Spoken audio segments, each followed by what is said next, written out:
Hey viewers, welcome to African Tales by Affy. Please kindly click the subscribe button to get notified for more amazing stories.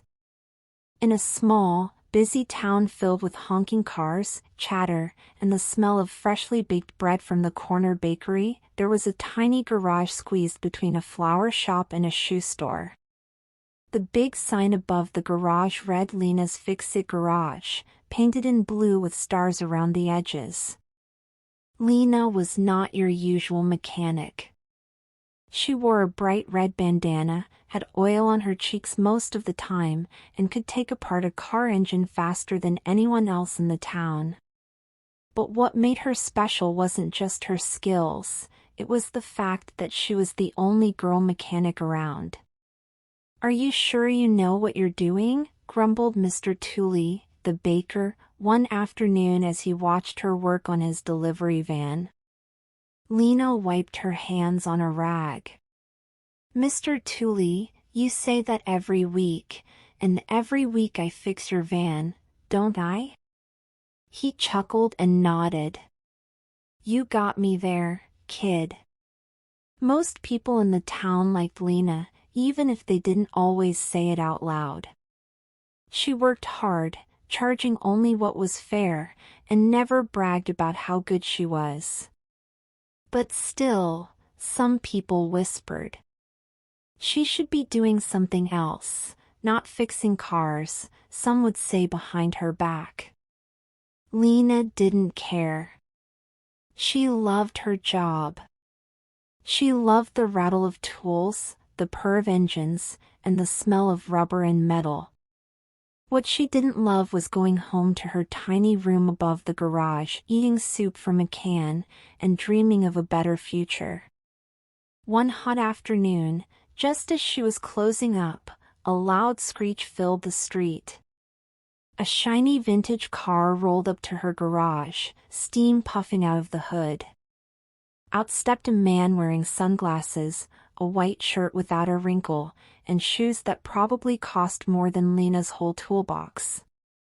He looked around like he wasn't sure if he should even be there. "Hi there. You need help?" Lena called, wiping her hands again. The man removed his sunglasses slowly and raised an eyebrow. "This is a mechanic shop, right?"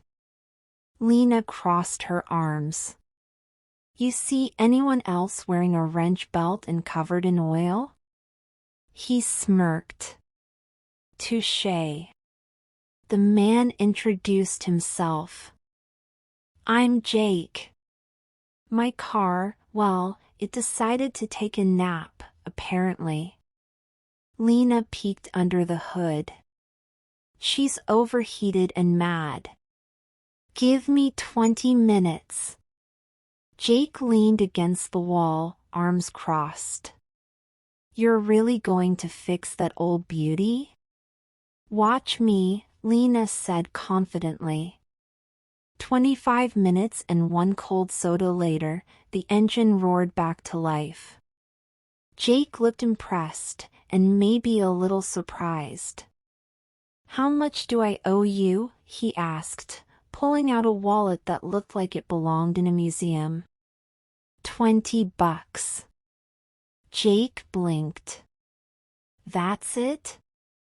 "I'm not charging for the soda," Lena joked. Jake laughed for the first time that day. It was a deep, happy kind of laugh, like he hadn't laughed in a while. "You're something else, Lena." She tilted her head. "You say that like it's a bad thing." "No," he said, thoughtful now. "It's just. I don't meet many people who love what they do." Jake drove off, but not before glancing in the rearview mirror at Lena, who was already back under another car. The next day, Jake came back. Lena squinted. "What's wrong with the car now?" Jake scratched his head. "Oh, it made a weird noise." "You sure it wasn't your stomach?" Jake laughed. Okay, okay. Maybe I just wanted to talk. Lena leaned against the garage wall, curious. You? A rich guy with shiny shoes wants to talk to a mechanic? Jake looked around and lowered his voice. Sometimes, rich people feel really poor inside. Lena looked at him, not sure what to say. From that day on, Jake visited more often. He helped Lena with tools, badly, but he tried. They talked about music, dreams, favorite foods, and how both of them felt like they didn't really belong in the world they were born into. I wanted to be an artist once, Jake said one day, brushing dust off his expensive pants. And I wanted to fly spaceships, Lena replied with a grin. Maybe we can do both, Jake said, eyes twinkling. And just like that, something new began in that little garage. Something more powerful than engines and louder than car horns, a friendship that neither of them expected. Lena stood in front of her mirror, brushing her wild curls nervously. She didn't usually care much about what she wore, grease-stained jeans and a t-shirt were her armor, but tonight felt different. Jake had invited her to dinner. Not the fancy kind with chandeliers and violins playing in the background. No, this was Jake's idea, a picnic under the stars behind her garage, with sandwiches, lemonade, and a sky full of constellations. She stepped outside and froze. Jake was already there, wearing a sweater instead of his usual crisp white shirt. He had laid out a blanket, placed 2 lanterns on either side, and had a basket full of food. A little radio played soft music in the background. You did all this? Lena asked, wide-eyed. Jake grinned. Surprised? A little, she admitted, sitting down. Jake handed her a sandwich. Peanut butter and jelly. I hope you're not allergic to peanuts. Nope, Lena said, taking a bite. This is good. They sat in silence for a moment, listening to the crickets chirp. Jake finally spoke. Lena, I come here because it's the only place where I feel real. Lena raised an eyebrow. You're a billionaire with 10 houses. You don't feel real? Jake chuckled softly. Exactly. I live in big houses, eat food with names I can't pronounce, and people always smile at me, but I know they're thinking about my bank account, not me. With you, it's different. Lena looked away, suddenly shy. You're not like I thought you'd be. Jake leaned closer. And how's that? I thought you'd be arrogant, stuck up. The usual rich guy stuff. But instead, you're sitting on the ground eating jelly sandwiches with a mechanic who smells like motor oil.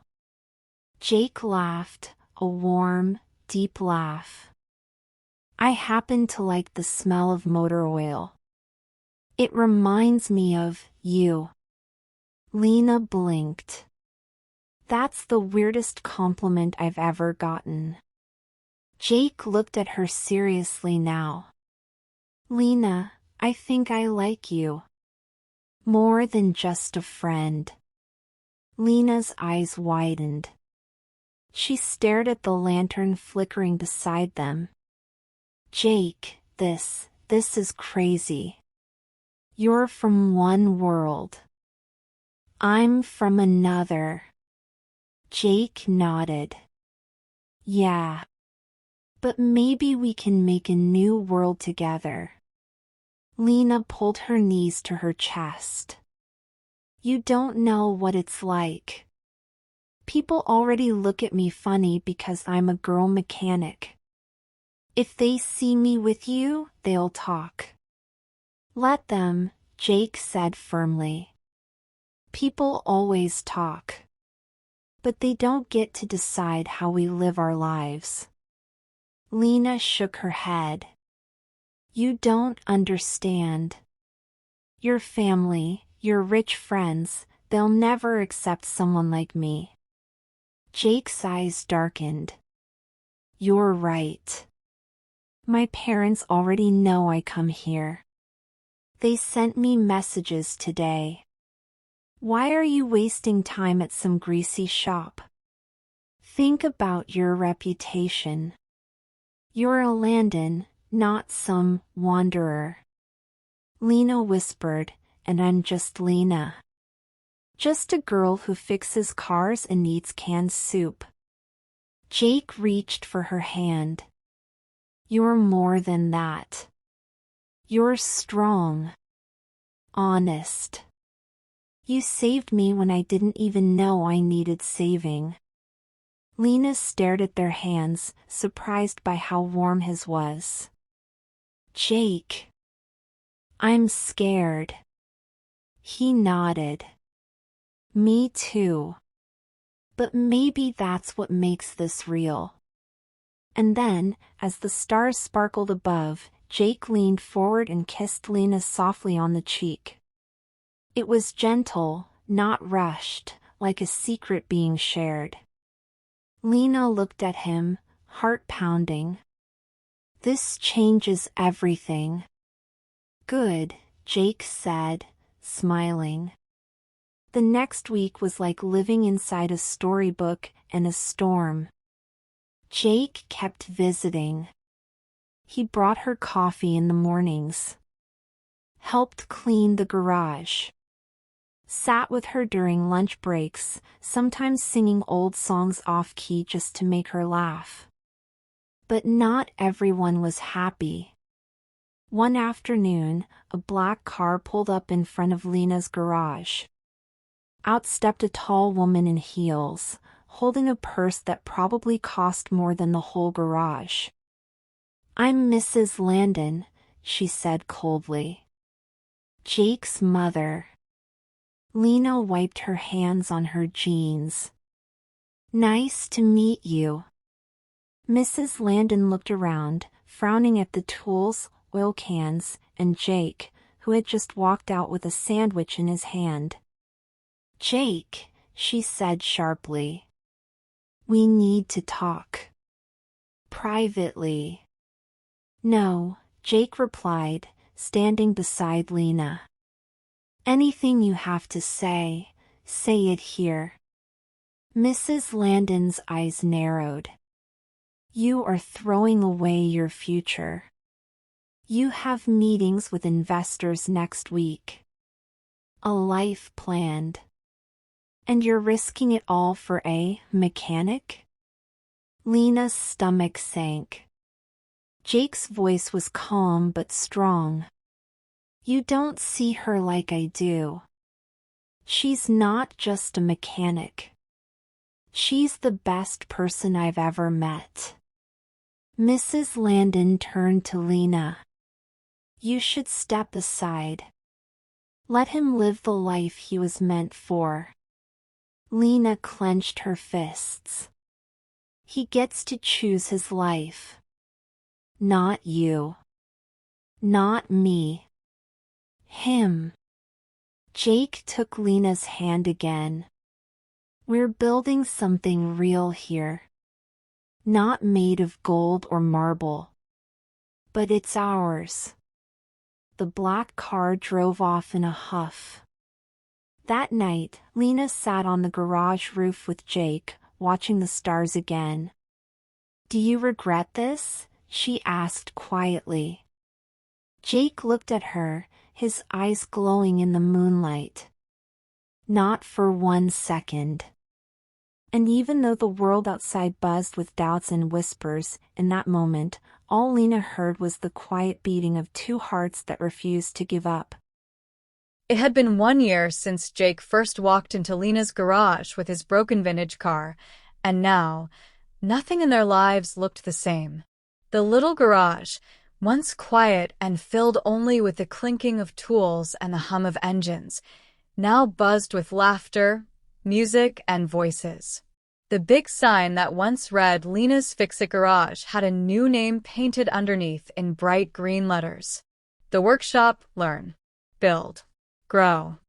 Lena stood proudly in front of the garage with grease on her cheek, a wrench in one hand, and a baby bump under her coveralls. She was 6 months pregnant, and every day still felt like a dream. Jake walked up, carrying 2 paper cups of cocoa. Double marshmallows, just the way you like it. You're learning, Lena grinned, taking the cup. Also, our daughter is kicking like she's trying to fix an engine in there. Jake knelt down, placing his hand gently on her belly. She's already a mechanic. Told you. Lena giggled. Let's just hope she doesn't try to fix the coffee machine again like you did last week. That machine started it. Jake laughed. Together, they watched the group of kids inside the garage. There were about 10 of them, boys and girls from the neighborhood, ages 8 to 16, learning how to change oil, use a wrench, fix a tire, and most importantly, believe in themselves. One boy, Sam, called out, "Lena, look, I fixed it." She walked over and checked the small go-kart he had been working on for 2 weeks. You sure did. That's a clean break job, Sam. High five. Jake clapped. That's what I'm talking about. Sam beamed proudly, his eyes shining like headlights. A girl named Joy approached Jake. Mr. Jake, are you really a billionaire? Jake smiled. Used to be. Now I'm a full-time assistant mechanic and cocoa fetcher. The kids laughed, and Lena raised her cup. And the best partner I could ask for. Later that afternoon, after the kids had gone home, Lena and Jake sat together on the workbench, feet swinging. You ever think about how far we've come? Lena asked softly. Jake nodded. Every day. I used to think love was something for other people, she admitted. Like it was a party I wasn't invited to. Jake looked at her. And I thought money would fix everything. But it just made things quieter.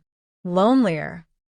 They sat in silence for a moment, listening to the birds outside. Jake broke the quiet. You know my old company offered me a spot back in the city? Lena's eyes widened. What? They said if I moved back, they'd give me a big office, a salary with a lot of zeros, and even a helicopter ride to work. Lena raised her eyebrows. Tempting. Jake smirked. But then I remembered, I already have everything I want right here. A real home. A family. Lena rested her head on his shoulder. I'm glad you stayed. As the months passed, Jake and Lena balanced life with baby Ellie. She wore little overalls, had a toy wrench, and sat in a car seat while her parents worked. The town, once filled with whispers, now spoke with pride. Did you hear what Lena and Jake are doing for the kids? They turned that old garage into something magical. They built a family out of nothing but love and bolts. One day, a young reporter from the local paper came by. She asked Lena, "What do you think is the secret to your success?" Lena thought for a second and replied, "It's not about money or fame. It's about finding someone who believes in you, even when you doubt yourself. It's about doing what you love and sharing it with others." Sparkles Jake chimed in, holding Ellie, and never being afraid to get your hands dirty, literally and emotionally. The article was titled, "The Grease-Stained Love Story That Changed a Town." And it did. Lena's garage became more than a workplace. It became a symbol.